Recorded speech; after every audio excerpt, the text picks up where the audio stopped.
Hello, and welcome to 1840, where each month we explore a different topic balancing modern sensibilities with traditional sensitivities to give you new approaches to timeless Jewish ideas. I'm your host, David Beshefkin, and this month we're exploring once again the topic of rationality. This podcast is part of a larger exploration of those big, juicy Jewish ideas, so be sure to check out 1840.org, where you can also find videos, articles, recommended readings, and emails. One of the great privileges of this platform has been not really in the numbers, though thank God there's so many people who are listening to this, and I hope that the material resonates, but I think more than anything else are the individuals who reach out and connect particularly with what 1840 is doing, share with us how this has touched their lives, and the connections that we have been able to build through this process. I think that there's no other topic, as I mentioned before, that got as much feedback and support and people reaching out and trying to find their way than rationalism. When we did it the first time so many months ago, so many people reached out, and I was honestly quite surprised. I didn't think that this topic would really garner all that much attention. It's not the most exciting topic. There are a lot more topics that we could have had bigger names, bigger celebrities, but that's not really what we're about. And I felt that this was an honest approach to really grappling with some of the most important religious issues. I want to read two emails that I got, which has really spurred me and motivated me to say, you know what, we should return to this topic. All the topics that we cover, I hope to return to them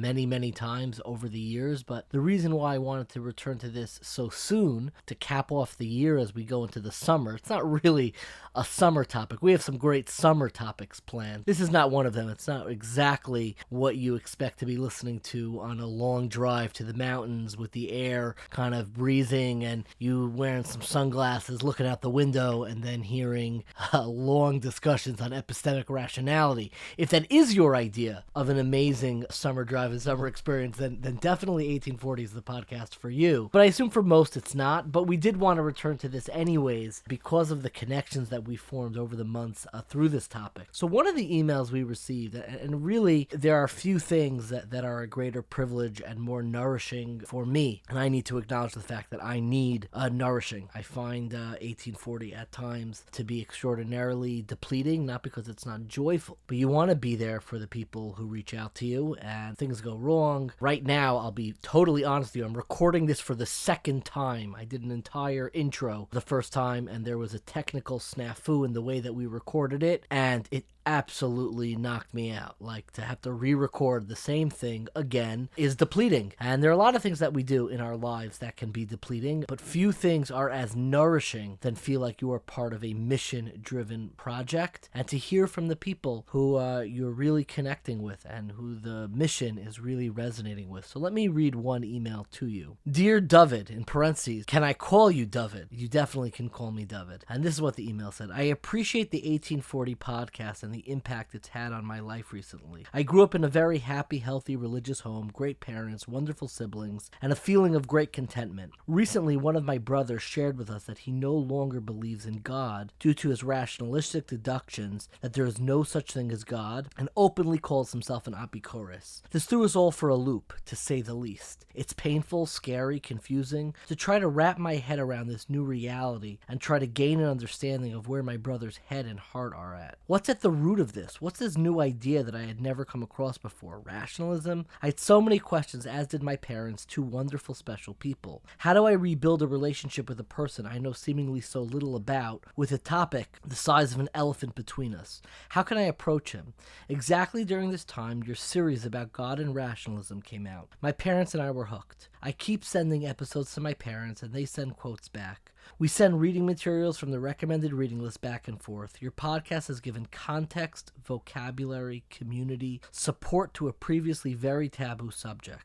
It has normalized this devastating experience and has put us into a perspective that is manageable. It has given me answers and strengthened my own emunah, conviction, and religious experience. So thank you for all that you do, for the topics you raise, and for the way you raise them. And I can't say enough how gratifying, how nourishing it is to receive an email like this. But I think the way that this person expresses this email is really profound, and that is giving context, vocabulary, community, and support. It doesn't say answers, and I almost appreciate the fact that it doesn't say answers, because I don't know, especially with an issue as large as, if there is an capital A answer. But even if we can't give an answer, I think part of what 1840 is trying to do, particularly on these religious journeys, is context, vocabulary, community, and support. And I want to build much more in the community column, as my partner Mitch Eichen always reminds me. But even to give context, vocabulary, and support, people who reach out, the conversations that we have, that we go back and forth on, really, really mean a great deal. It is the privilege of my life that will never be lost on me. Let me read you one more email. You know what? I might read you two. You'll forgive me. It's the second time I'm recording this, so I'm feeling a little frisky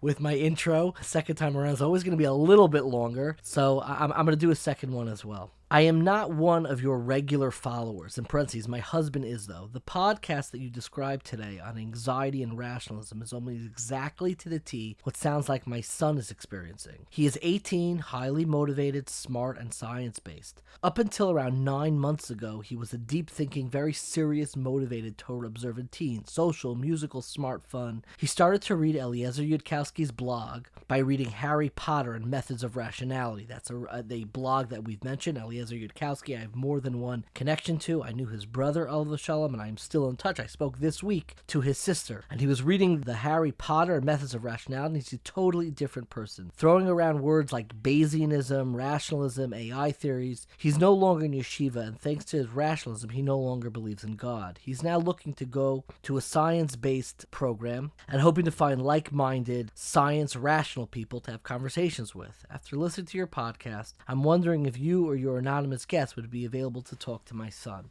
And this is part of a journey that I think is still unfolding, and I'll read to you one last email. Again, what that first email said really summed it up. The context, vocabulary, community, and support is everything that we're trying to build. One last email I really enjoyed, this one, particularly the ending, which I have no doubt I'm going to get in trouble for, but we're going to read it anyways. After leaving yeshiva, I attended Harvard Law School, an environment that was saturated with an ethos of questioning every premise and prior, and one that taught me how to view systems, legal, social, etc., as a removed outsider, objectively evaluating practices and norms. This newfound methodology led me on a never-ending journey of evaluating my own frum community and culture, and also my own life and choices. I started reading writings from the Haskalah movement and found myself agreeing with much of its contents. I was unsure what this meant in terms of my own life and what my place in the frum community should be. On the other hand, I did and still do love my family and my religious practice, and truly believe that religious life, community, and ritual, when done right, can be one of the clearest and tested paths to happiness. I've discussed these topics at length in therapy, and for me, this is an ongoing struggle. I've reached a place emotionally where I'm able to feel okay in this struggle, though a place where doubts, contentment, and then doubts again, together with my own reinterpretation of certain principles and a little Hasidus of Buddhism sprinkled in, are accessible and welcome. I happen to think that's a beautiful sentence. I may even read that again. A place where doubts, contentment, and then doubts again, together with my own reinterpretation of certain principles and a little Hasidus and Buddhism sprinkled in. A little Hasidus and Buddhism sprinkled in should be a t-shirt line. What a wonderful phrase. However, he continues, this is a very lonely place. Your coverage of this topic has made this place feel a little less lonely, and for that I am incredibly grateful. By the way, I cannot tell you how much I related to the inner dialogue you described having at a kumsitz. I literally have that conversation in my head every single Shabbos morning Kedusha. I love a good kumsitz, but I am unconvinced that smoking a joint doesn't take me to the same God. In parentheses, smoking a joint at a kumsitz may be the best approach. Now, obviously, we're not going to take an official stance right now on smoking a joint either at a kumsitz or not. That's a playful little ending that he had to that email that I definitely enjoyed. He has 2 smiley face emojis following that. But what I did find very powerful in this final email, which I think they're all in dialogue and all describing a similar experience, is the loneliness. As our community has admirably beautifully and incredibly built this immersive experiential world, it can become harder and harder to really dig down and figure out, where's the truth in all this? What he describes and what I spoke about in the first time we did this series from the kumsitz is sometimes you close your eyes at a kumsitz and you see everybody swaying back and forth, and you can't help but grapple with, is this just the neurons of emotionality, the same as one would find in any campfire or any singing, no matter the religion? Is there a way that we're tapping in to some capital T truth?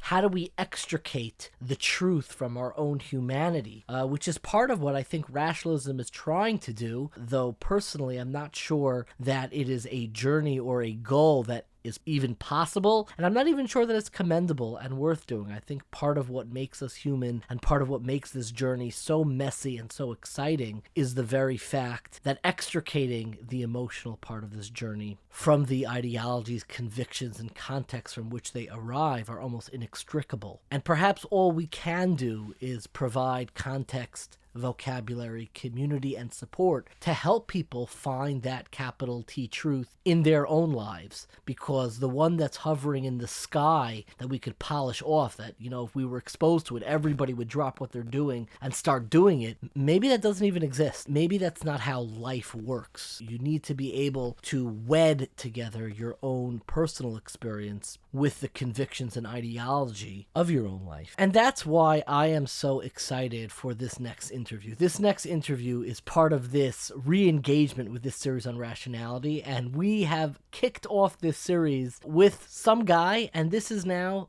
some rabbi. He's not somebody who's all that famous. He's somebody who I assume most of you, if you've never interacted with him at all, probably have never heard of. But my relationship with Steven Gotlib goes to the very founding of 1840. He works in Jewish outreach. He has written and edited for Lair House and is one of the most profound thinkers that I've really interacted with. He's a young rabbi. He is not famous. He doesn't have his own podcast or a major pulpit, but he's incredibly thoughtful. And the reason why I invited him on is that since the beginning of 1840, he has been reaching out with questions, with comments, with feedback, a lot, very often, praise, saying how important is what we're doing, which I always appreciate. But that is not why we are having him on now. We are having him on for a very different reason. And that is when the Rationality series first dropped, there was no person who I think was like part of this conversation who was more vocal in critiquing the way we approach this. He critiqued it quite loudly in a Facebook group known as Respectfully Debating Judaism, I believe. It's a closed group, but where real people, both from and not from, people engaged in the Orthodox community and those outside of it, really debate respectfully with one another. And I remember he posted a few times saying how disappointed he was with the way that we kind of treated this issue. He felt that we kind of had our thumb on the scale on experientialism and didn't really make the case starting on first principles with a blank canvas. How do you get from point A, the belief in God, to point Z, contemporary Orthodox life? And he critiqued us quite powerfully and quite profoundly. And I think much of his critique was correct. I probably did have my thumb on the scale. Everybody has their thumb on the scale when they're presenting an argument from their own views. But I wanted him to come on because I really did appreciate the pushback. I really did appreciate the conversation. And I was so fascinated by, number one, he's not just some guy, he's some rabbi. He is in outreach, and it is not easy for somebody who is involved in Jewish outreach to grapple with these issues. You kind of have to begin with the conclusion in mind. It's hard to take you from point A to point Z. And what if you fail? What if you can't get all the way there? So it's much harder for people like Steven, and honestly for people like myself, to grapple with these issues, because I'm not some guy who can return to a job and just say, okay, great conversation, let's get back to work. This is the work. This is the job. And if you fail, in a way, you could feel like a failure in your own work and in your own job, or more commonly, what has happened to me, and I'm sure concerns that Steven himself reflected on in conversations after, people could not like the way you got from point A to point Z. Maybe you didn't get all the way there. They don't like the road that you took, so they can come after your job. So it takes an ounce of courage, more than an ounce of courage, to be willing to have these conversations recorded. So while he is not a celebrity, I really do think he is quite quite courageous for having a conversation about this journey of couching faith, and that is why I am so excited to introduce our guest, Steven Gotlib, to 1840. So I am so excited to have a conversation with, and I'm saying this respectfully because it's kind of the theme of us returning to this topic. Our conversation with Jeff Bloom, we marked as some guy, meaning it's not a well-known author necessarily, it's not a world-renowned scholar, it's somebody who I have had a relationship with, but I actually believe in the significance and the importance of some guy, meaning someone who plays a role in the community, is very thoughtful, and is contending with these issues. And our conversation today is with not just some guy,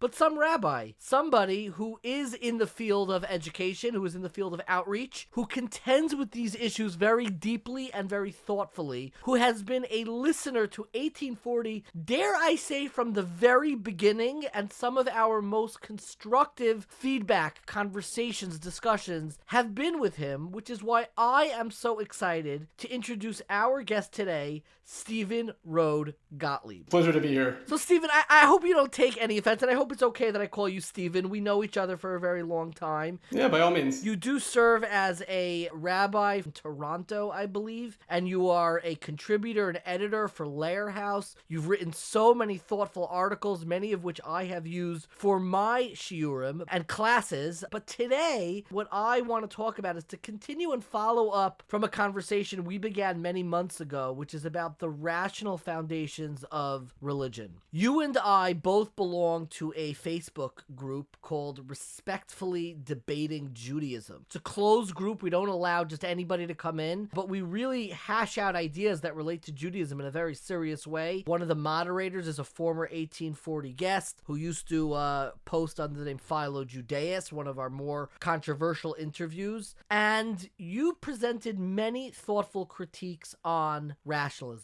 And before we get to any of them, this is a long-winded way to say it, I want you to share a little bit with your story, because so much of our conversation online and over the phone revolved around how personal journey, personal pragmatic satisfaction that you have with your own Jewish life. What role should that play in your search for truth? So before we get to the capital T truth, maybe you can share with us your journey of how you got to this point of where you are now, because I think it's so important to your own pushback perspective on this issue. Of course, I'm happy to share it, and I'll try to present the Al Regel Achas version, the shortest version that will still get it across. So I grew up in a pretty, I would say, average, conservative, capital C Jewish family in Bergen County, New Jersey, in a very, very large Jewish community. When I was growing up, there was no shortage of different congregations around of various denominations. There was a Sephardi Shul, there were many branches of Orthodox Shuls, and there were actually multiple different conservative Shuls, some of which were egalitarian, some of which were not. So I always saw a very broad range of Judaism growing up. And the family that I grew up in took Judaism, took Jewish tradition very, very seriously. My siblings and I were in Hebrew school through 12th grade. My parents made sure that we could read Hebrew. They could make sure we understood the Siddur. We went to Camp Ramah every single summer. We were very, very engaged in the Jewish orbit, though not so much within the Orthodox community. And we weren't particularly observant either. But again, Jewish education, prayer, spending Shabbat as a day of rest were all things that were very, very important in my upbringing. If I could just jump in, because it's such an important demographic that I think we hear so much from, but it's a demographic that might in some ways be shrinking, but the deeply engaged conservative Jew who has some relationship to Shabbos, familiar with the Siddur. If I would have asked 15-year-old or 16-year-old Steven Gotlib, you probably had a reasonable grasp of just the basics of Jewish history and text, like a Mishnah you were familiar with? Yeah. For sure, yes. So that's the world you grew up in, and I just want to emphasize to our listeners, because as the Orthodox world becomes more solidified and in some ways becomes more confident, we very often forget about this very important demographic, which I think really was a major part of the outreach movement in the 1960s and 70s. But please continue with your story. For sure. So it's funny that you mentioned how that demographic really was. Even when I was a kid, there was a really strong sense that the people who grew up as engaged as myself and my siblings would either, kind of drop off after our bar and bat mitzvahs or somehow end up in Orthodoxy. If you would ask me when I was 8 years old what I wanted to be when I grew up, I would have said I wanted to be a rabbi. And in my mind, I would have imagined, going to JTS and finding conservative pulpit soon afterwards. But I was very deeply connected to it. I was no stranger to davening. I had most of tefillah memorized by the time that I was 14, 15. I was davening at the Amod regularly and really very engaged. Which is why when I ended up becoming Orthodox, it was a very natural transition for me. What happened was very simple. I started going to the public high school in town, and my mother actually, of all people, suggested, you should go to an NCSY oneg. You should go on Friday night.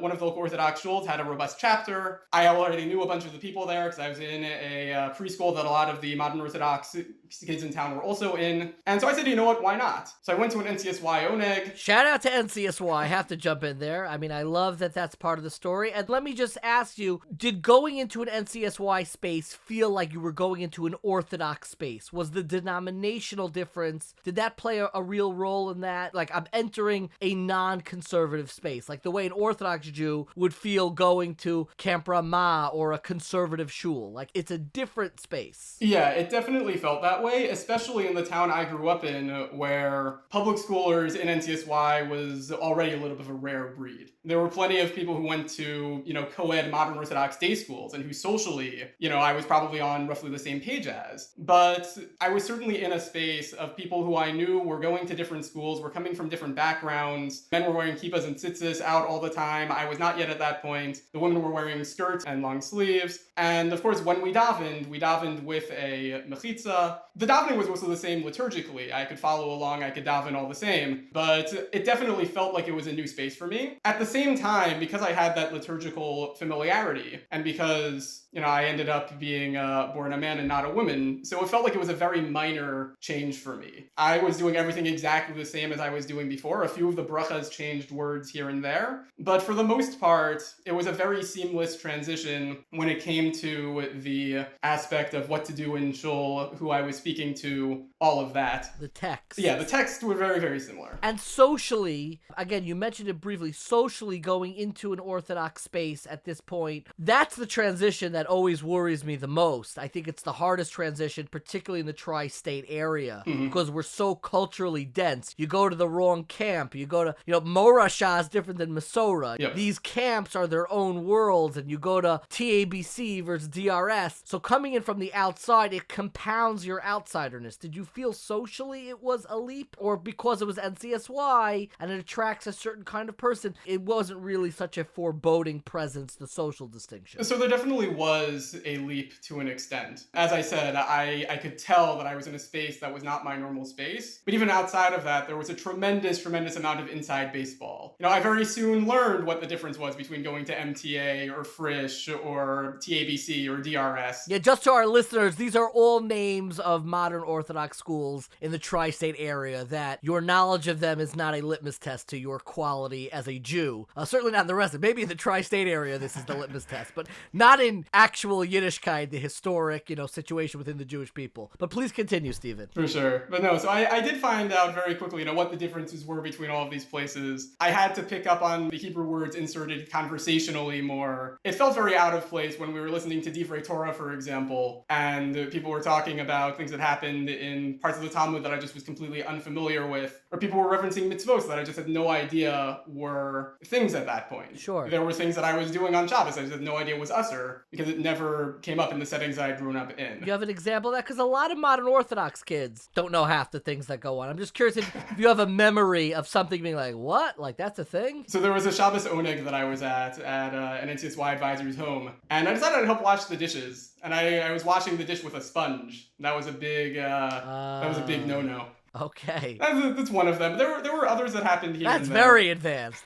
That's really something. Okay, keep going. So you go to NCSY, you're now in this Orthodox space. What happens next? Right. So I was in this Orthodox space, and the experience of spending Shabbos with people, it was always something I connected to. I went on a USY on Wheels summer program the summer before. That was my first time really trying to keep Shabbos to the extent that I knew it, and I loved it and wanted to keep doing it. But between Shabbatons and the Yarchei Kala and everything, I soon had this experience of this is the way that I want to live my life. these are the people that I want to be able to live with. This is the community that I want to call my own moving forward. I had no sense of the bigger picture of Orthodox Judaism, but within my peer group, if I can call them peers, who were all part of the what we call modern Orthodox day schools, I decided that was where I wanted to be. I had started actually at the time dating a girl who was in one of the single gender schools, not the woman I ended up marrying. Good for you. Public school kid getting, I can only assume was a Maya Note girl. That's pretty impressive. No, okay? SKA. Wow, that's even more. Okay. Any SKA listeners here, we got to track this girl down and punish her retroactively, but okay, keep going. No. I'm joking. It was all the right things for me at the time. It was everything that I needed to kind of keep going, and because all of my friends were doing it, and I started hanging out with this crowd more, and Baruch Hashem, going to a public school in Bergen County, we had off on most of the holidays. The ones we didn't have off, we could take off very, very easily.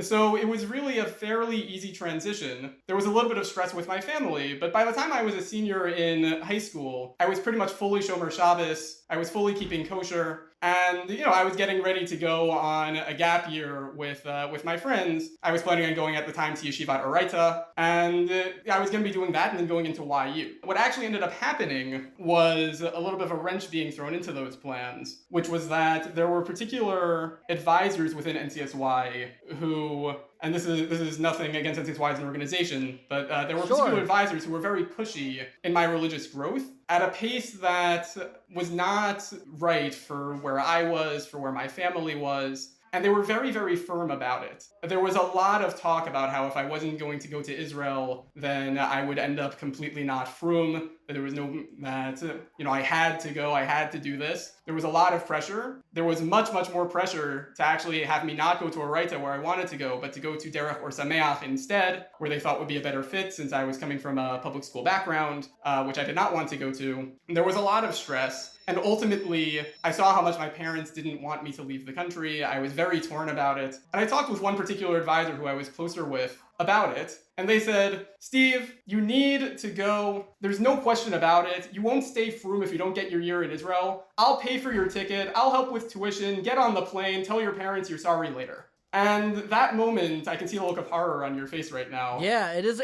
It's a look of horror. Again, it's not an indictment on NCSY. I think this is a very real concern of the people who facilitate people's religious growth to make sure that their growth and direction is in line with their family life and incorporating that. It's something that I emphasize constantly, that I see a renewed emphasis on in the organization. But I think in general, we can lose sight of the totality of the person and think more about, it has to be this yeshiva, and we make the stakes in a way that, and if it's not there, then everything is for naught. And it's genuinely, I think it's both important and painful for you to surface this very subtle form of pressure that you were subject to. Mm-hmm. It's inappropriate, but it's really important, and unfortunately, I think it's far too common. So keep going. Right. What happened? So that was a big watershed moment, actually, in my religious life. People who are listening might think, oh, he was going the normal NCSY route, shkoyach, now he's a rabbi. But that actually, when that moment hit, I suddenly had a realization that, at least in this paradigm that I was being set up for, I had to choose between my relationship with my family or my religious growth. And perhaps like any, at the time, whatever I was, 16, 17 years old. Impressionable teenager, yeah. Right. What'd you choose? And I chose my family. I couldn't look myself in the mirror and say I was going to turn away everyone. I think you made the right choice. For me to go to, Israel for a year and just deal with all of that. And because everything was ingrained with me, if I don't do this, I'm not going to be frum anyway. So I decided to go to Rutgers instead of going to Yeshiva University. I didn't take a gap year at all. Meaning because of this overreach. Yes. For some reason, I think this is so important. Because of this overreach and this extended pressure that you weren't aligned for, didn't have the capacity for, you didn't go to any yeshiva, and there's probably an alternative reality where you were enthusiastic and excited to go to Oraita and then go to to Yeshiva University and integrate into the modern Orthodox community. And because you felt that misalignment, you ended up going straight to Rutgers. Right. And it also probably with a little bit of call it a bitterness, a concern. You saw something concerning in your own decision-making at that point, and now you enter Rutgers. What happens in Rutgers? Right, so I would say a lot of bitterness. I entered Rutgers as a freshman, and I'd say I identified at that point very much as a cultural Jew, but religiously, I didn't have all that much going for me anymore. You regressed. Yes. I was living in the Chabad house dorms, I was on the kosher meal plan, I was a member of AE Pi, but ultimately, I was not going to Minyan anymore. I was not having many religious experiences. I was part of the marching band. I was in the drum line. Was Shabbos still a part of your life in Rutgers? Yeah, well, I would go to the Friday night dinners at Hillel, Chabad, whatnot. I was living in the Chabad house anyway, so it was very easy. Okay. But I didn't go to Minyan much at all, to the point where the first time I actually went to a Minyan on Shabbos, Orthodox or not, some people thought I was a new face. Gotcha.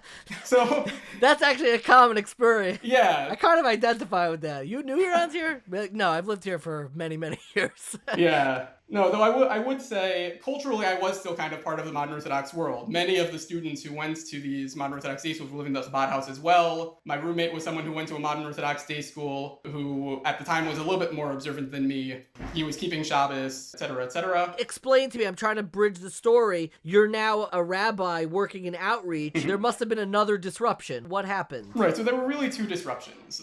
One was my decision to study Jewish studies academically. I was a Jewish studies major. I was also studying other things, but I wanted to have more of a historical grounding in my Judaism. And that reminded me how much I just loved learning about it in general and how connected I really felt to it in my kishkas. But a second thing that happened, actually bringing NCSY back into the story, is that one of my old NCSY advisors, not the same one, sent me a text message saying, we know of this organization on campus called the RJX, Rutgers Jewish Experience, through a subsidiary of one of these large Kiruv organizations. Sure. And they'll pay you a couple $100 if you go to their classes and just sit there for a semester and learn some Torah with them. So like any college freshman, I said, sure, I can use a couple $100. And so I signed up. I met with one of the rabbis, checked off all the boxes, grew up in a random town, went to public school, doesn't have any formal Jewish education. All true. All technically true. But you're probably way on the high end of your actual Jewish knowledge. Yeah, and they realized that very quickly. When I was there, I was very quickly asked, maybe you shouldn't be answering every question before everyone else. And they fast-tracked me in their programs. I got to spend summers doing what they called the Lakewood Fellowship, which at the time was based at Beit Midrash Gavoa in Lakewood.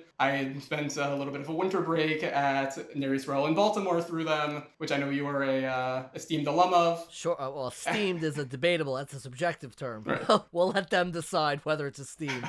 Well, esteemed from my perspective. Yeah. And so I got these experiences learning, and lo and behold, I fell completely in love with Talmud Torah. Not necessarily in the way that it was being presented in those Kiruv classes, but when I was able to actually sit down and learn Gemara. When I was able to learn through a Sefer, I fell completely in love with Mesilas Yesharim, with the Nefesh HaChaim. Just all of these worlds were suddenly opened up, and I realized I just love this. I connect with it, and I want it to make sense. And I then decided to spend the rest of my summer breaks, every single summer, spending almost all of them in yeshivas of different kinds, really running the gamut. So I spent some summers at Or Sameach in Muncie, where I really built up my knowledge of how to learn and broke my teeth staying up until, well past midnight most nights in the base Midrash, just trying to figure out how I can get everything to click. There was a summer that I'd spent at Drisha. There were summers that I'd spent under Rabbi Aryeh Clapper in Massachusetts. So you were like, the Jewish world was open to you. Like you're going Yeah, the Jewish world was my oyster. Yeah. I wanted to explore everything, and I wanted to find an approach that worked. Okay. Because I soon found, through my experiences in what we can broadly call the Haredi world, at least the parts of Haredi world that were open to recent Balei Tshuva at the time,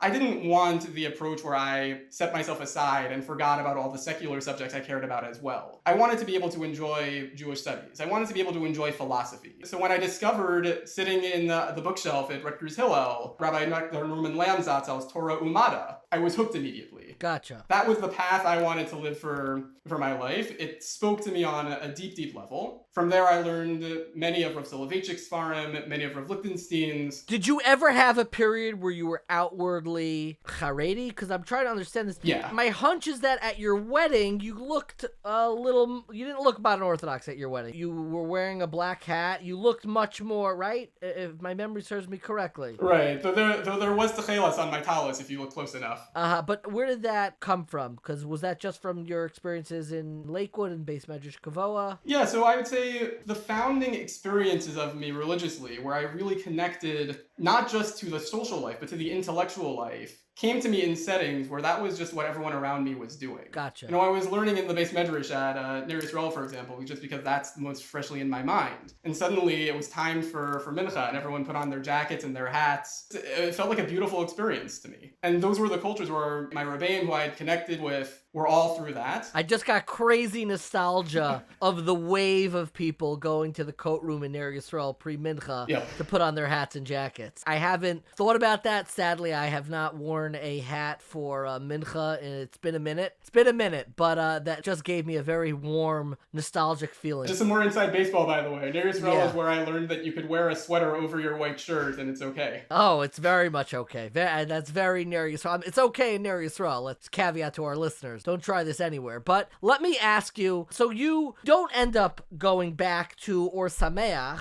but in a way, that path that you didn't take after high school was kind of supplemented by these mini experiences you had through the world of outreach. You were a kind of a recipient of outreach, not a typical, you didn't come in knowing nothing. You came in knowing a great deal, kind of almost more or less like a modern Orthodox Jew, maybe not in practice. And then finally you get married, you're in love with learning, and you decide, what do I want to do with my life? I want to be a rabbi in outreach and hopefully bring some of this breadth that you have. Is that a fair estimation of your story? Yeah, that's a fair estimation. There was a point when I was trying to figure out very, very much where to go for smicha. I ended up choosing YU, and Baruch Hashem, it was the right choice. And I knew throughout that I wanted to give back to Jewish outreach and to do it in a way that would be, let's say, less treacherous than the path that I took. Sure. So I want to now reverse the stories, and they're both going to meet in the middle. We spent the first half of this really saying your own story towards not just Jewish life, but your story towards a deep Jewish education and a professional career. And I want to rewind back a few months. I shared a series on religion and rationality, which I was really shocked and very heartened by how widely it resonated. And one of the most persistent, thoughtful voices we had on this series came from this Steven Gotlib. And I think to our listeners, hearing your story, someone who is an editor at Lair House, your articles are quite brilliant. You're an outreach professional. I would have expected that you would not only be overjoyed, but you would be, this is it.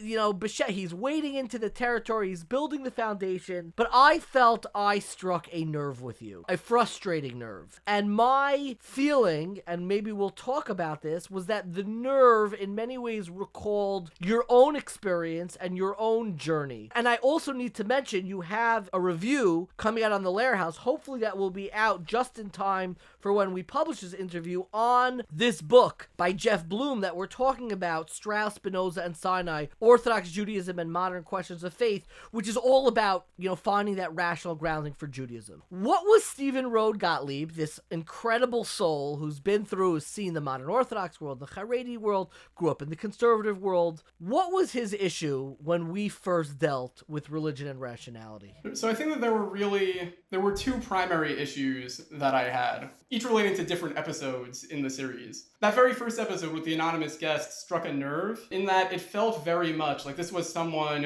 who had real deep questions, and instead of seeking an answer to those questions, said, you know what, I'm going to live with this. And while in some cases that's beautiful, it felt to me like it was just saying, these are real questions, but I'm going to ignore those questions and pretend they don't exist because this is the community that I like, and my personal enjoyment of being in this community trumps any questions that are going to come up. Or that your pragmatic enjoyment and your situation is not enough to overturn what may be compelling questions, but the questions do not need to erode the totality of your Jewish life and experience. Right. And so that was the first kind of critique that I had. The second was actually while listening to the interview with Rabbi Dr. Sam Liebens, who, full disclosure, was a professor of mine at Rutgers. He was doing his postdoc there when I was doing my undergrad. Oh, I didn't know that. Fascinating. Okay. He's incredible. Really, really incredible. And when he made this distinction between epistemic rationality and pragmatic rationality. And remind our listeners what that distinction is. So epistemic rationality, Sam can do a much better job than me, but epistemic rationality is basically true-false statements. Is this something that is true on an objective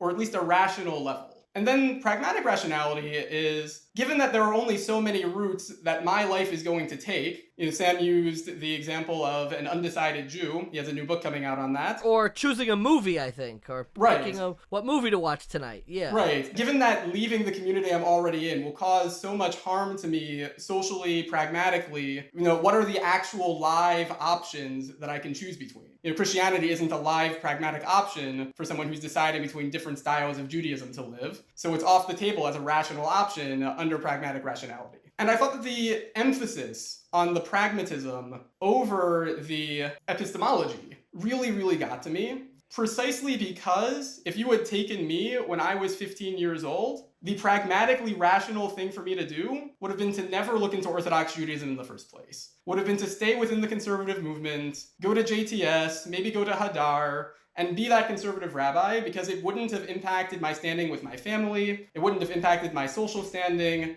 and it was already where my life was set up to go. There was no reason at the time for Orthodoxy to have been a pragmatic option for me.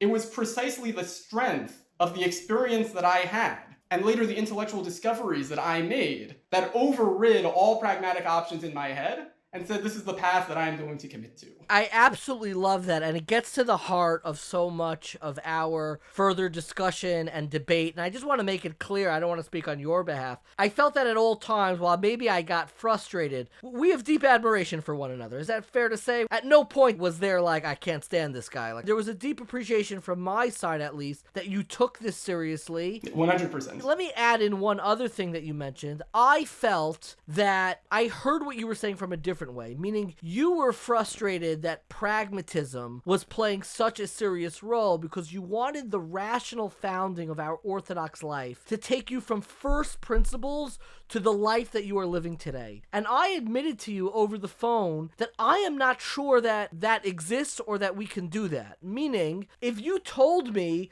make an argument for why I should not have taken that other path to become a conservative Jew or an egalitarian halachic Jew in Hadar. I could share with you some halachic arguments and the difference of the system. My strongest arguments, the strongest distinctions, I think distinctions that Rabbi Ethan Tucker, who is the head of Hadar, would agree to are pragmatic, meaning the Orthodox community does a better job of preserving community so a deep, enriching Jewish life can be accessible for you wherever you are. The question that I think I pose to you, not when I argue, but when I kind of talk about the depth of orthodoxy over other manifestations or other roads of Jewish life and practice, none of which I've ever disparaged, not publicly or privately, but why be an Orthodox Jew? That was your question that you wanted answered from first principles to the end. And I said we could talk about why I believe in God. We could probably, then talk about Torah, and we could talk about the oral Torah, but why be an Orthodox Jew in 2022, I believe personally, does rely on a great deal of pragmatism. And a lot of the questions like, where are you going to be able to find a mincha on a Wednesday? What is the community that is going to nurture the type of experience when you don't have the time or energy to clarify from first principles? Did you find that satisfying or unsatisfying? So at the time, I found that a little bit unsatisfying. I felt very, very strongly, as you said, we need to be able to get from point A to point B and be able to justify that as we go forward. And I still believe that we should strive towards that. At the same time, I think I've come to think that there are really 2.5, I'll call them, options to move. One option is to do that, is to say we are playing within the epistemological realm, we are striving for answers, and that means that we are open to being able to prove our case rationally, but also open to rational dispute from it. And this is why it was 2.5, leads to 2 branches from there. Either admit that and go with that status quo. Again, the first option is going from first principles. Right. Start with belief in God and take me down to Orthodox Judaism in the year 2022. Right. On a rational basis, step by step. Right. How did we get to here? No, I like the cholent. No, like, oh, it's so warm and so beautiful. I need, why is this the truth and the way to live, capital T? Correct. Why is that? That's option number 1. Option number 2 is what in your mind? Option number 2 is removing it from the realm of epistemology completely. Entirely.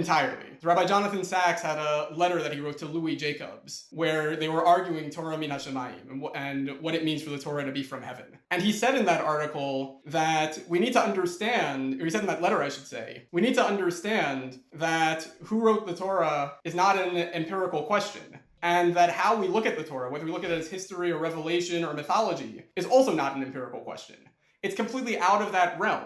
And we need to move it then into a different realm, which does render Orthodox Judaism unfalsifiable, but also helps it withstand the test of time. Let me jump in there. You just said some awesome stuff. Number 1, where on earth can I find the letter that you wrote a brilliant article that I used in a class I gave on Rabbi Louis Jacobs, and the more I know you, the more I understand why you were drawn to writing that article. But where can I find that letter, Rabbi Sachs to Rabbi Jacobs? So I found it published in a volume called Another Way, Another Time, which was by Meir Persoff. I hope you can send that to me. 100%. And then we could feature that. So the second model is basically saying we're not operating in the world of capital T truth. We're operating in maybe what Yerushalmi might call memory, an experiential world of how do we treat the Torah. We're not trying to prove revelation or disprove revelation. We are saying we treat the Torah experientially in our community as if it came from Sinai. You could throw all the proofs to the contrary at me from beginning to end. I'm not trying to formulate a historical truth. I am trying to say, how do we preserve our orientation towards revelation, toward Torah, mitzvos, and Jewish life? That's the second path. Correct. Okay. Correct. And the big question with that path is,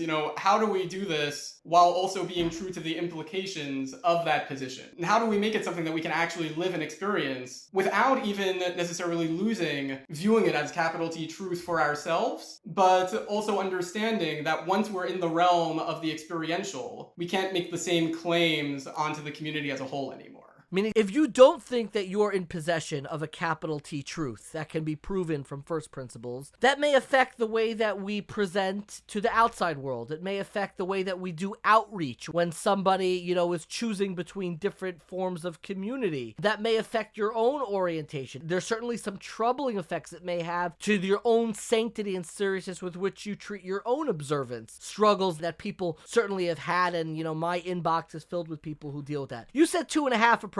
I hear 2 so far. First principles, Rabbi Sachs in his letter to Rabbi Louis Jacobs. What's this half principle? Something tells me it's the one I'm going to love the most. So when we look at this approach, we look at that half approach, I think you're right. And that half approach is kind of the gap in between these 2 models. And I think, just because I like bullet points so much, we can do that in 2 ways, each stemming out a little bit from the approach we've looked at before. So the way of doing it within that first approach, trying to stay within the realm of epistemology, means that we need to put time and effort and resources into building the best arguments that we can. What would it look like to have a kollel where the same amount of time spent in Lakewood on Nashim and Nezikim is spent on the Moreh Nevuchim, is spent on the Nefesh HaChaim, is spent on even the Tanya, is spent on the well springs of Machshava to find new approaches. Sam Liebens, in his book Principles of Judaism, got off to a great start on that, presenting rational cases, philosophically very plausible cases, to believe in Rav Yosef Albo's 3 major ikarim.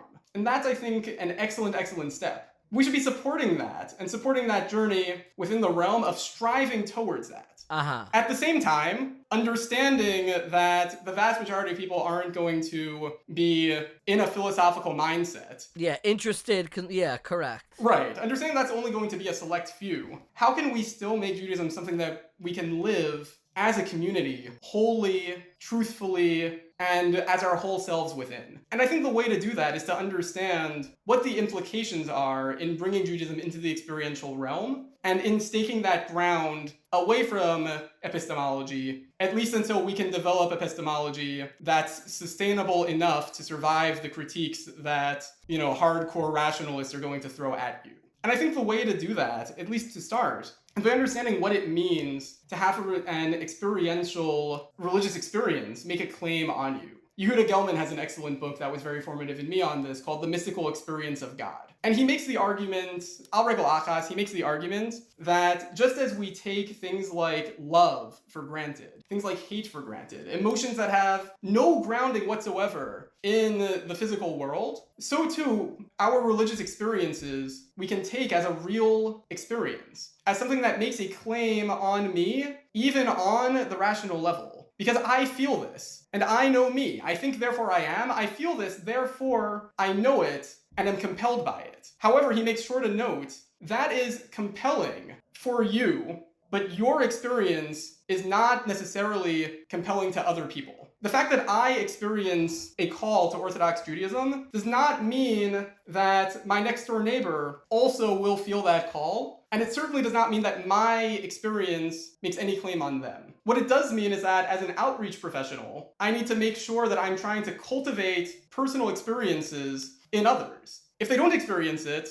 so I guess it is what it is. But hopefully I can create a beautiful, beautiful experience that they're able to connect to and feel drawn to and be inspired to continue on their ladder, understanding that that's always in their hands and that no matter what I can say or do to try to cultivate that growth, I can never compel it in them. It sounds to me in many ways, number one, this sounds that you've moved much closer from your original critiques to what I was sharing with you originally. I don't want to take any credit, but would you say that the gap between our approaches to this have narrowed? So I think I'll say it like this. What still particularly annoys me, and I'm going to just be frank about that, re-listening to the Rationality podcasts, which I did just before our interview. Oh, that's very kind of you.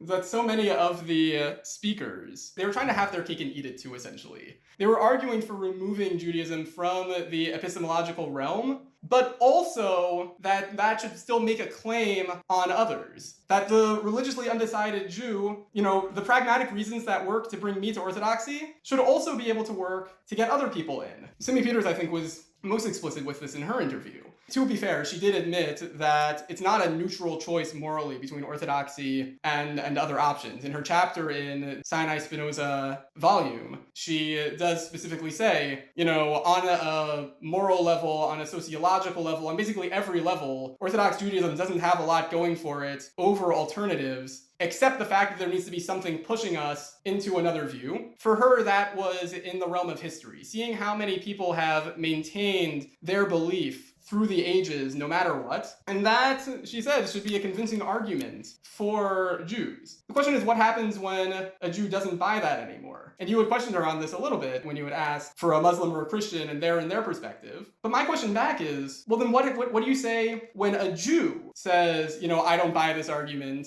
I don't see anything here that makes us objectively better than these others? And if the response to that is, you should stay Jewish anyway, which I think has to be the response for anyone coming from a position that has a stake in Orthodox Judaism, that's a very weak argument in the end. Because you're trying to make your experiential claim relevant to someone who doesn't necessarily experience it. My response is, I don't think you could argue on first principles anymore. Maybe there was a time for Orthodox Jewish life in 2022. And if somebody came to me and was not compelled by any any of these ideas, you could say, God's going to smite you and you're making the wrong choice. I think you would say you're obviously free. As the first principle now is you are free to create the life of your choosing, and you should just make sure that you factor in not just the moment in front of you or the freedom that you have in front of you, but factor in the totality of your life and make sure that you are not making decisions now in your 20s that will have you frustrated religiously, emotionally, sociologically in your 50s. I do think there are people who exist who would not be best served living an Orthodox life. I do believe that. And that's a scary thing to feel when you serve as a Jewish educator. But I can imagine such a person. But I want people to make sure, I think almost like an economist, that they're able to get the most marginal utility, which is a very pragmatic, from their life. Like, I want your life to be satisfying. And I think part of living a dignified, satisfied, uplifting life is a relationship with a creator who gives your life a purpose. And I think that your Jewish identity plays a very important role in that.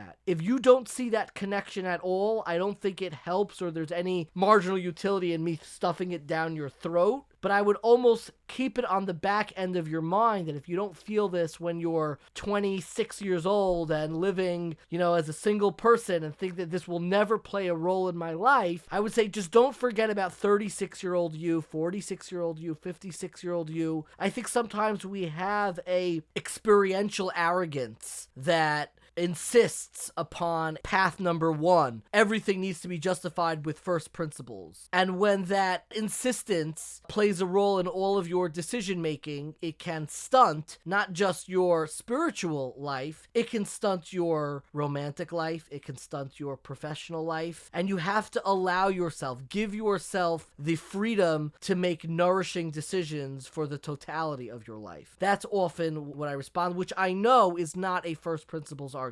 Right, and what I would respond to that is up until a point where we are able to make a compelling first principles argument in this century, which I do believe can be possible if we put enough brain power into it. But up until that point, we need to make sure that the choice isn't a choice of convenience. Meaning it shouldn't be someone sits down at the table and says, oh, what do I have? I think I'll go with Orthodox Judaism. It might be a sincere choice, but it's not a choice that is compelled by anything. It's not a choice that has true commitment. It's deciding what to have for breakfast. I don't think that does justice either to the person in question, to the questions that they are having about what their life should look like and about the concerns that need to go into it, or frankly, to Orthodox Judaism as a religious entity. I think we need to make sure that there are ways to enter into an experiential, dare I say, covenantal relationship that is meaningful, that is passionate, and that someone feels through their very being in a real, true way, such that even if their choice may not be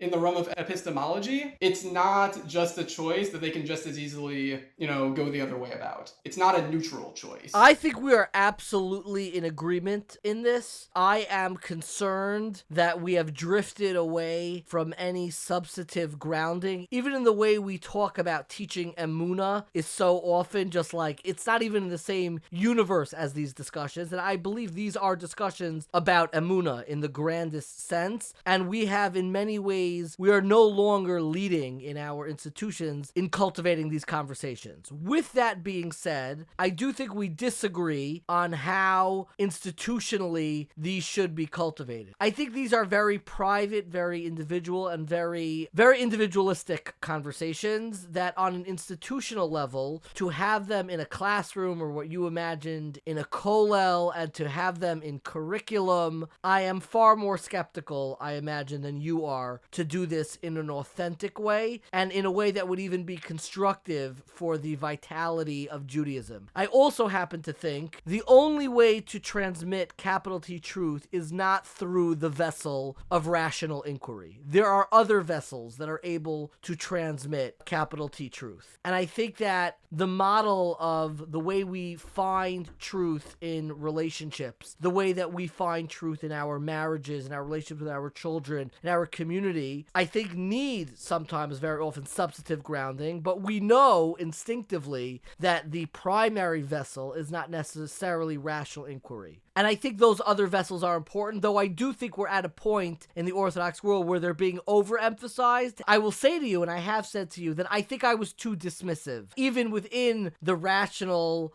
series that we did, you accused me of setting it up as a straw man. I wouldn't say I set it up as a straw man, but I allowed my own personal conclusions to bear quite heavily and cast a shadow on how seriously I took rational inquiry as the driving marker of religious decision making. Is that fair? I think so. And as I said, I think we should always be striving towards that. If we're going to claim as a community, Moshe Emes v'Saraso Emes, if we're going to claim that this is something that really is true with a capital T, if we're convinced that that is the truth, we feel that, we experience that, we should search for grounding in it and be able to present it compellingly to others. If we're not able to do that in a way that's at least plausible, hopefully more than plausible, I think that's a big problem. I think that is fair to say. I mean, I come into it that I don't think that the systems and proofs that yield, this rational truth that we have in other disciplines, I don't think in our religious lives we will ever yield the truth of that kind, and maybe that is the reason why I am less committed as you are to it, but I appreciate your commitment to it and all of the articles that you do, and particularly this review of the Strauss-Spinoza book, again, which will be on Layer House. You reacted in a similar way to the book as you did to my podcast, which my only feedback on it is if you want to encourage people to go on these journeys, then when you respond and give feedback, it should be perhaps more encouraging. Like, keep at it, but not exactly, you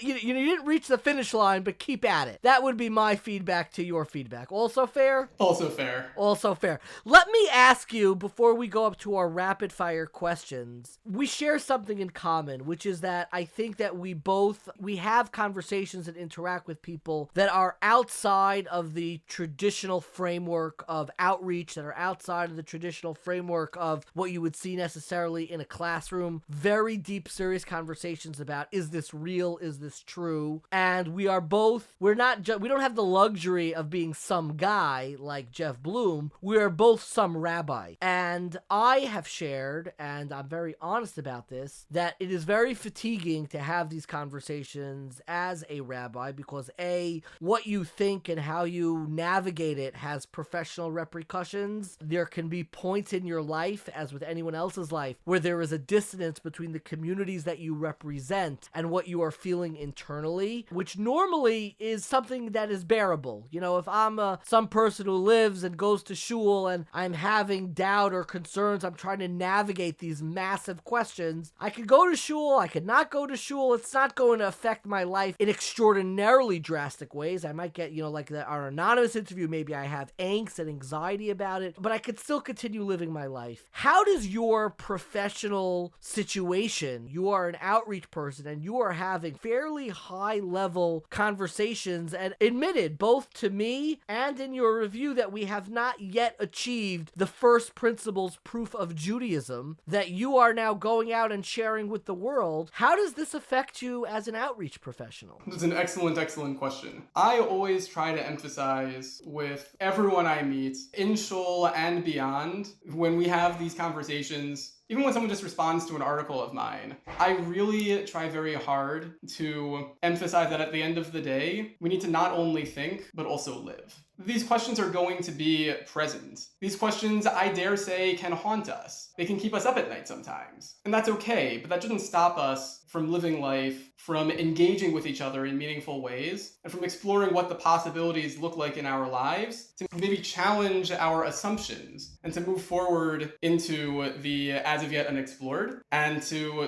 quote a teacher of mine, if we do that in a way where we embrace the questions that we have, and have the courage to walk towards the answer, and I'll say that I do think those answers are findable. And if we do that, there's really no way to go wrong. But we need to be open about that. Our disagreement of whether they are findable, and we do disagree on this, is whether they are findable in the fancy epistemic rationality sense. I think they're findable in a pragmatic pragmatic sense. I don't know that they're findable in that larger way. So let me give you an imagined scenario. Somebody who you went to Rutgers with, perhaps they went to a modern Orthodox school, and they're searching, and they no longer think that Jewish life is real. They think it is oppressive. They think that it is antiquated and divisive, and they come to you as now an educator and somebody involved in outreach. What would you tell them? Where's your starting point for how you present the case for Jewish life? I think there are many different approaches to Jewish life. As you said, not all approaches are going to work for every person. That being said, to quote Nechama Leibovitz, there are 70 faces of Torah, not 71. But within those 70 faces, I think there's quite a lot of room to create and to cultivate deeply halachic communities, even deeply Orthodox communities, that also are committed 100% to moral progress, to the values that these people who are coming in share. And I think that those voices need to be part of constructing that. Sam has a great argument in his book, Principles of Judaism, about how we need to be part of that historical discourse. That in the end, to get to that ideal point that HaKadosh Baruch Hu wants us to be at, we need people on the right, we need people on the left, we need people struggling, and ultimately, it's because of those voices interacting with each other that we'll eventually arrive at the truth. I know in my own life, if I didn't go to both Drisha and Ner Yisrael, I wouldn't be who I was. I needed both of those perspectives to be the person I am now. And I think Orthodox Judaism needs the voice of everyone willing to strive towards the MS, to be contributing to that. And I think if everyone does that in a way that's open, in a way that's honest, and in a way that's passionate, then we'll be able to create communities that are really able to be quite broad. There might be people who say, I still want that 71st face of Torah instead, but I think we'll be able to create something bigger, more robust, and more sustainable than what we already have, the more voices that are present in the discourse and that are well-meaning and open about that. I don't know if you're going to take this as the biggest compliment or the biggest insult or somewhere in between, but I wholeheartedly agree with you. And when you speak, for some reason, it sounds a lot like the things that I say, and I really appreciate it. What I loved most, and I'm going to say that you can make any tinkering to it, what I really loved most is you had a post on Respectfully Debated Judaism where you tried to outline your faith on first principles, and you had kind of 5 principles. The first principle is you take a leap of faith to believing in a personal God who created our universe with an intentional endpoint in mind. Number 2 is that assuming there is a personal being that really exists, it makes sense that they would communicate their will to us in one way. And I believe that such communication took place between God and the Jewish people at Har Sinai. I'm quoting your words directly, basing myself on scholars like Benjamin Sommer and James Kugel, which are a little bit outside of the Orthodox perspective, but you said who themselves believe in such a gathering and revelation is historical, meaning you give a broad framework for people to seize on to the notion of revelation. Number 3, whatever was revealed at Sinai gave the people a sense of binding obligation that should be developed over time, which is kind of the oral law that we have it. Number 4, you write, it makes no sense to say that a national revelation which gave an entire people a sense of obligation can be overridden by a single person's prophecy, meaning that's why you don't have other religions. And number 5 is where you get into Orthodox Judaism as your particular mode of praxis. I thought the way that you have these 5 principles is really bright, really sensible, and helped me realize what I was missing in this original series. So I want to thank you for that. Thank you so much. All I'll say just as an addendum to that is, as you said, the thinkers that I have quoted in that are certainly out of the Orthodox orbit. And I think it's incredibly important to hear their voices, to engage in conversation with them. I think it's also important for people who think and grapple with them to be able to separate the ikar from the tofel. What do you mean? What do those words mean, ikar and tafel? Those Hebrew insider terms. What do you mean by that? I mean that we should be able to take the fruit from its peel, is how I've most often seen it framed. That there are real glimmers there that can unite everyone, that can say, if even these people who we disagree about so much, who are scholars and leaders in their secular fields, are able to make this same claim, we can learn from that and we can accept that. At the same time, understanding that there's many other things that they write that might be problematic that we shouldn't necessarily learn from. But as I said before, we should have people in these conversations and we should be able to accept the truth from those who say it. This is where A, I agree with you, and B, the murky waters of serving both as an educator and kind of working within a very specific communal and denominational framework, while at the same time just trying to give whatever lifelines, doorways, buoys, or rowboats to whatever people are contending with, and taking the full vastness of our tradition and all the voices who have contended with preserving our tradition, I do believe is a healthy thing. We may disagree on how much it should be institutionalized in our curriculum, but knowing that these voices are out there is an important part, and I think educators certainly should know, and really anybody struggling with foundational ideas of faith. It is good to know the full spectrum of Jewish opinion, and it can really help you chart a path forward. This was long, but this was the most pleasant conversation we've ever had by a mile. We're usually fighting much, much more than this, so this is lovely. I think we could only speak in conversation. Whenever we speak in print, it's much more adversarial. We have to commit going forward only in conversation. I think the Zoom, the fact that we can see each other, is really helping. Is that fair to say? I think so. Yeah, you think it's helping. I really cannot thank you enough. I always end my interviews with more rapid fire questions, and I think my first question is, aside from the books that we've mentioned, again, your review on Layer House, which will be dropping hopefully when this comes out, but the book review of Jeff Bloom, Strauss, Spinoza, and Sinai, Orthodox Judaism and Modern Questions of Faith, which is like the parallel to this whole series, Sam Liebman's book, Principles of Judaism. What other books do you recommend that have helped ground, or at least move towards, as we described, grounding your faith? What books played a role in doing that you could recommend to our listeners? Some of the books that I would recommend, there are really three of them, besides the ones that we've already mentioned, which I wholeheartedly recommend. One is Abraham Joshua Heschel's God in Search of Man. That book was really my introduction to emotional, deep, passionate, poetic relationship with HaKadosh Baruch Hu and with the Jewish people. I read it when I was bar mitzvah. I've kept it on my bookshelf ever since. I recently listened to an interview. It's an older interview now, but I first listened to it recently, where Rabbi Sachs Zatzal actually recommended it as well. It was deeply impactful on the emotional end. We featured Rabbi Abraham Joshua Heschel many times. We had an interview, of course, with her daughter during our Shabbos series that I would urge listeners to go back and listen to. It was really some moving things. So the first is, again, Heschel, God in Search of Man. Yeah, so Heschel's God in Search of Man. Rav Soloveitchik's Ubikashtem Misham, and From There You Shall Seek, was also tremendously impactful to me. It actually has many, many similarities with Heschel. It's really interesting to see. But it's Rav Soloveitchik at his most emotional, at his deepest. I believe it was originally written as the companion to Isha Halacha, to Halachic Man. Mm-hmm. And it really shows that striving for HaKadosh Baruch Hu, that sense of cultivating something and being able to really make it work in the truest possible way. And it's really unbelievable. And finally, to go in a little bit of a more traditional direction, I think the Nefesh HaChaim, Rav Chaim of Volozhin, with an emphasis on the first three sharim in addition to just the fourth. Every yeshiva bacher in the world, I think, learns the fourth parak on Torah Lishma. No one ever learns what Rav Chaim says about Tselem Elokim, about what it means to make a bracha, about what it means to have a connection with HaKadosh Baruch Hu, about what it means to live in a world where HaKadosh Baruch Hu's presence is underlying it in every way. There's an incredible amount there.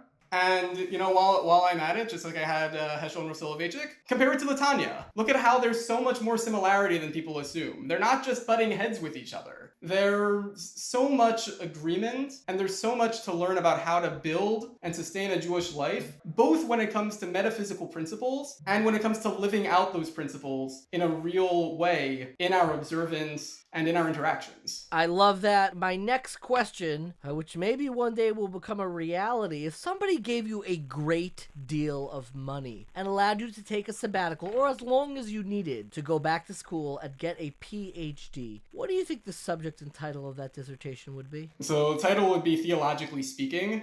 You have a title already. I used this already for a book review that I wrote for Layer House of Rabbi Dr. Ariel Evan Mays' book on the Midrash Magid. Okay. But I think I'd reuse the title. And, what I'd love to do is just sit down and look at contemporary theologians, contemporary and modern theologians? How do they view the process of revelation? How do they view the idea that Hashem can communicate ideas to humanity? From the metaphysics, from the foundations, how does it work? What are the strengths? What are the weaknesses? Are there alternatives that are more traditional that we can say? And if there are, how we can then bring them into educational frameworks to be able to make sure that they're taught truly and accurately and in a way that will sustain belief rather than lead to antinomianism. I love the title. It's wonderful, and it's definitely something that we need. My final question, I'm always curious about people's sleep patterns. What time do you go to sleep at night?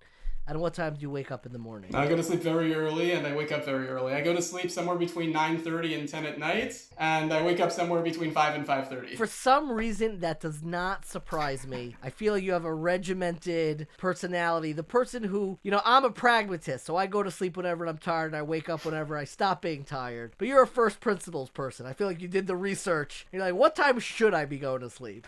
9 o'clock it is. You made the decision that way. Steven Gotlib, thank you so much for joining us today, for your friendship, for your insight, for your conversation. It means so much to me. Thank you so much for having me. I appreciated being here. After we recorded the episode with Steven, we had a long conversation because it's very easy to criticize a podcast and what is on a podcast. It is a whole different ballgame to actually be on the podcast. It's not easy. I'm not like touting. I am touting what I do every day. It is kind of difficult. It could be really, really challenging at times. But he called me up in the most honest, and it's a testament to who he is as a person. And he listened to what he said. I sent it to him beforehand. I let him make sure that he was comfortable with it. And we had a few different back and forths. But one of them, he said, I kind of think that you jujitsu'd me perhaps into kind of taking a position that didn't really emphasize the points that I wanted, which is not all that surprising. It very often happens. It's hard to get it perfect in a spoken medium. You can get it perfect in an essay or close to perfect when you're writing, but when you're talking, it's hard to get it perfect. So we spoke it out, and I said, you know what you should do? Why don't you record a reflection on our very conversation, what you were grappling with, what you wanted to maybe emphasize and say differently. So here is Steven's reflection on our conversation that you just listened to. What I most noticed in re-listening to our conversation was just how much of it focused on the experiential end of my journey. We talked a lot about the pragmatics, the experience, my transition from conservative to orthodoxy. And don't get me wrong, that was really an important part of my journey, but it wasn't all of it. And truth be told, it's neither what ultimately ended up building up my faith or what sustains it now. And I really don't want listeners to take the wrong thing out of it. Now, I had mentioned in our conversation that when I was at Rutgers studying Jewish studies and learning in yeshivas, I kind of had this second Baal Tshuva moment. And I really want to emphasize how different that second journey was for me than the first. If my journey in high school was all about finding Judaism's pragmatic rationality, figuring out how the experience affected me and the community I wanted to live in, my journey at Rutgers and yeshiva was much more about the epistemology. Could I find something true in this, bring it into my life, and use it to support and sustain spiritual strivings, even if the community and representatives of it were ultimately to disappoint me? Could Judaism be something that was really true that I could get behind? Or was it just a hobby like drumming? And I really went about that on 3 different fronts. At Rutgers, I took classes in Jewish history and Bible, professors like Gary Rensburg and Nancy Sinkoff. I took classes in Jewish philosophy from professors like Sam Liebens, Elliot Ratzman, Azania Dean Israel, and all of those were incredibly eye-opening in that they helped me to look at my religion from a new kind of detached light, but also interact with people who deeply cared about it from various different religious backgrounds and contexts, who are all trying to examine it objectively from a bird's eye view. At the same time, along similar lens, I studied on my own time Jewish philosophers like Spinoza, Rav Soloveitchik, everyone in between those two, and read as much biblical scholarship, analytic philosophy, and general theology as I could. I read scholars like Benjamin Sommer, Richard Elliott Friedman, and James Kugel on the Bible front, philosophers like Alvin Plantinga and Yehuda Gelman, theologians like Judith Plaskow and Arthur Green. And I didn't agree with everything that I read, far from it, but they each helped me respond in unique ways to the questions that they asked and helped me build a traditional faith in response to their questions. And I think a faith that was able to take them seriously and acknowledge that they asked good questions, but good answers could be found, was so important for me at that point in my journey. Because I realized that these questions don't have to completely derail things, as long as there's still a rational justification for responding to them in an intelligent way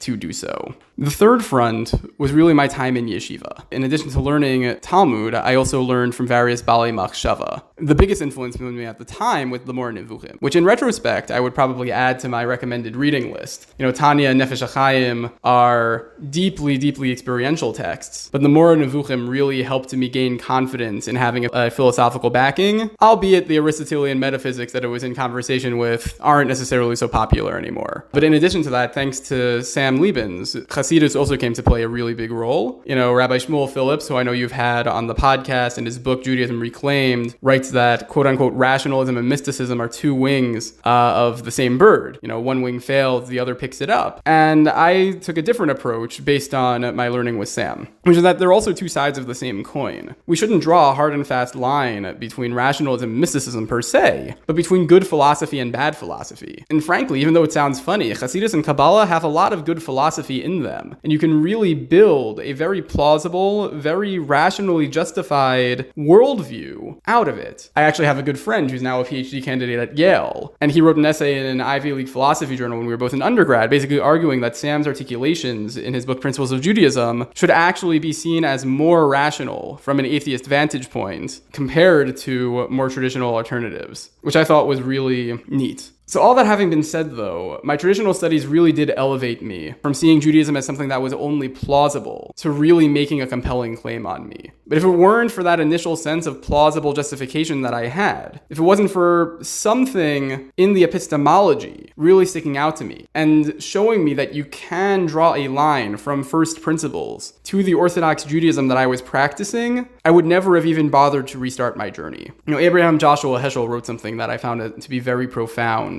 He wrote that God is either real or symbolic. And if God is a symbol, then he's fiction. But if God is real, then he's able to express his will unambiguously. And the will of God is ultimately either real or a delusion. And when I first read that, I was shook by it. I didn't want to live a delusional life. Even a delusional life that had plenty of pragmatic value and one that was experientially rich. But even then, a delusion was a delusion. I wanted to make sure that I was rationally grounded in a firm worldview that would support what I did and make it something true and authentic rather than not. And ultimately, I came to the conclusion that lasting religion needs to be epistemically valid, not just pragmatically convenient. Luckily, I found myself convinced of that. I was really able to build up a worldview that was lasting, that was profound, that feels deeply authentic and truly compelling to me once we understand what our tradition says in response to and in light of contemporary conversations in philosophy, in history, and in science and the like. I really do think that it can be an ideal for everyone, and I hope that others are able to be as convinced as I am over time. Because as Rabbi Dr. Norman Lamb Zatzal had wrote, modern orthodoxy really can be halakhically legitimate, philosophically persuasive, religiously inspiring, and personally convincing. It's up to us to prove that. I think we can, I think we will. But each and every person listening to this podcast has a role to play in figuring out what the best way forward on that is. Thank you again for the opportunity. This was really, really fun. Aside from the incredible privilege of being able to reach out to actual individuals, not celebs, so to speak, though, I don't want to be the arbiter of who is and who is not a celebrity in my book. Something tells me the Jewish celebrities that come to my mind are not the same people that come to most other people's minds when we think about Jewish celebrities. But I think by all measures, Steven Gotlib, as much as I love him, is not a celebrity. But the privilege of being able to share a personal story and grappling with faith, the intimacy and courage it requires to kind of share how you're grappling and thinking about this is something that will never ever be lost on me, and I really find so moving. What really stands out for me is the way people try to square their own personal journey. This is something that Jeff Bloom spoke about when we had him on as well. How to square their own personal journey, the context with which they grew up, their parents, their upbringing, their associations with different educators, teachers, rabbis, and the convictions that they have in their life now. And sometimes you can have this feeling that my life feels less rooted or less true because it just feels like a product of my surroundings and my specific upbringing, and you want to almost like clear that all away and get to this pristine truth underneath the fabric and messiness of your own life. And I think that's a mistake. I think that the messiness and the chaos and the personal components of our own lives is not a bug of the system, but is a feature of being human. And when we clear away the debris, so to speak, to get to that inner pristine truth of our own lives, I don't think it's there. I think the truth of our own lives is in fact a reaction to this pristine idea, but it's interwoven and inextricable from the context of our own lives. You can't clear away the debris of your own upbringing, your own dispositions, your own personality, your own context, your own narrative, and get to some objective truth. The objective truth is interwoven with our own lives, and I think that's something that emerged throughout this conversation, and something that I think about all the time. I think it's in the very fabric of the way Torah, so to speak, our paradigm of truth is revealed, that we have this notion of Torah shebechsav, the written Torah, and we have this notion of Torah sheba'al peh, the oral Torah. And I think the very paradigms of each of those, of having this written, pristine, untouchable Torah that we preserve statically exactly as is, and then we have this oral Torah that's reacting, interpreting, reconsidering, perhaps sprinkling a little Hasidism and Buddhism on top, but through the generations that is grappling with this pristine idea of truth. This is how truth works and operates within the Jewish community. It's not something that can be extricated. We don't try to extricate the Torah shebechsav, the written Torah, from the oral Torah.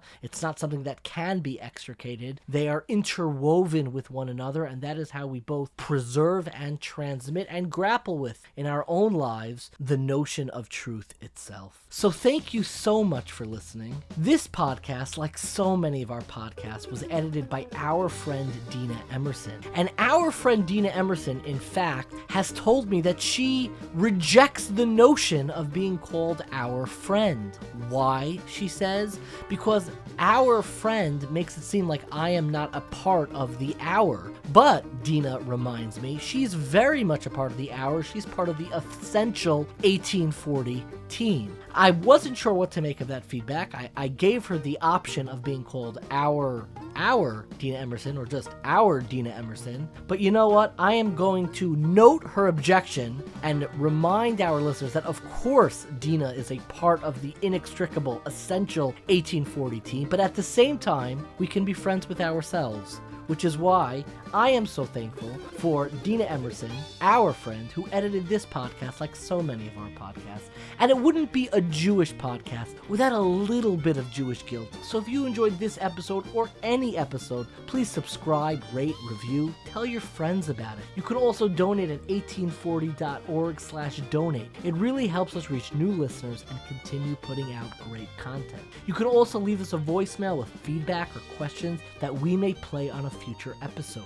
That number for our voicemail, and we've been getting so much more, especially because of our listener episode. And just let us know if you wanted to play it or not. We really love hearing from our listeners. Again, that number is 917-720-5629, 917-720-5629. If you'd like to learn more about this topic or some of the other great ones we've covered in the past, be sure to check out 1840.org. That's the number 18, followed by the word 40, FORTY.org, where you can also find videos, articles, recommended readings, and weekly emails. Thank you so much for listening, and stay curious, my friends.